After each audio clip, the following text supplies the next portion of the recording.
What's up, my deep space dingbats? Today we're blasting deep into space with the Space Guesser map. And right here we have this beautiful image in outer space. And you might notice when I look at the map, I can't get to outer space. So it doesn't really matter where I guess. 0 points. So this is more of a game of chance, I guess, to figure out where I am. And I think sometimes you could discern stuff. Oh, we got 2 rovers. This one are just on Mars, so I don't think you can really discern anything. But you never know. Maybe it's New Mexico or something like that. It was not New Mexico. It was actually the middle of the Atlantic Ocean. And his name is John C.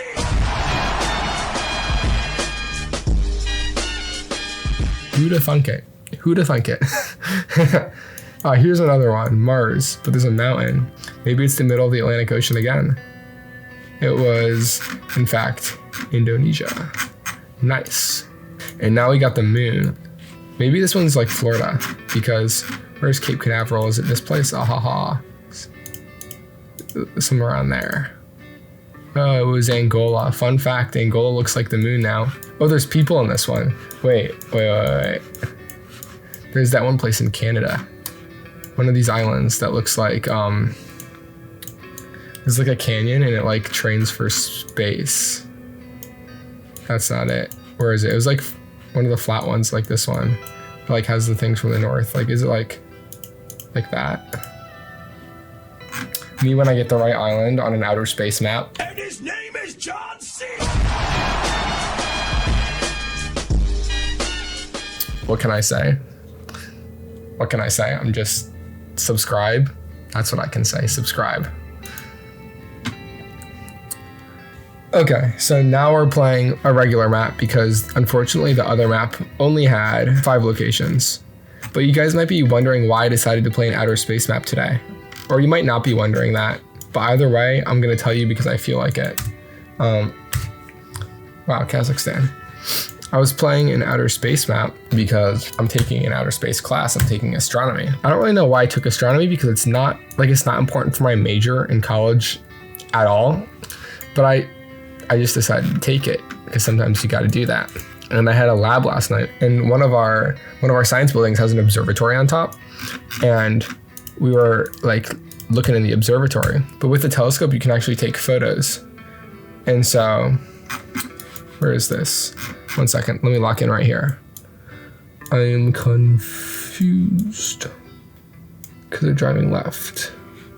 Maybe it's Kenya. Oh, it was South Africa. Okay. Anyways, I had this astronomy lab, and my first thought was, what if I took a picture of the Andromeda Galaxy through the telescope? Because for this lab, all we have to submit is our picture. It's kind of a free lab. I looked up Andromeda, and you can't take a picture of it. It's not in the right part of the sky, at night here.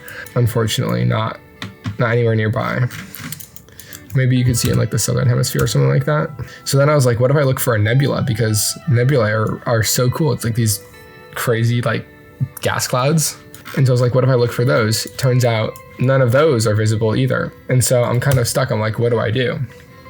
Nice Malaysia guess. There's a Malaysia license plate. This is France. You got French bollard. You got French outer white dashed road lines. I kind of don't want to go France because there's middle yellow and these weird plates. We go France. It almost looks like desert too. We go France anyways. It was Mexico. That's why it wasn't France. Got it. But yeah, so we're looking for nebulae. There's none. They have this almost like Google Maps software, but for the sky. And we're looking around on that, and there was a nebula called the Cat's Eye Nebula, which is, ooh, what a guess. Look at that. But yeah, there's this nebula called the Cat's Eye Nebula, which looks really cool, but it's also really far away. And it's quite far north as well. Most of the objects we were looking at with the telescope were pointed west. And so the telescope has the system that you can click where you want it to look and it will move to look there. But to rotate these 90 degrees and also point up a lot farther is rather difficult, I guess. So basically they were like, yeah, we shouldn't do this. And so then we looked for more stuff and then we couldn't find anything else. And so then I asked the TA, because one of the TAs was really into it anyways. And so I just asked her and I was like, what if we just go for it. And she was like, you know what? We totally should. Meanwhile, we're in the middle of nowhere in like your average boring US town. Let's go downtown eastern Kansas. Could have been worse. But now that we've left the boring US town, I can continue my boring story. Because what would a YouTube video be if it wasn't boring? Nice, Estonia. That wasn't boring, getting Estonia. Let's get another one. You see these in Argentina, I think, unless I'm crazy. I don't know, there. Maybe I'm just cracked. Anyways, we just decided to go for it and look for the Cat's Eye Nebula. And where is this? In doing that, like in looking for the Cat's Eye Nebula, wow, I thought the sun was in the north. We kind of just like screwed over the telescope. And it was really cool because it was like we were successful. Like I actually got a picture of the Cat's Eye Nebula. Why is there a big ass blur there? Whatever. I don't want to look at this part anymore. Yeah, it was Greece. Of course it was Greece. Thailand, telephone pole. See this? Holy pole, Thailand.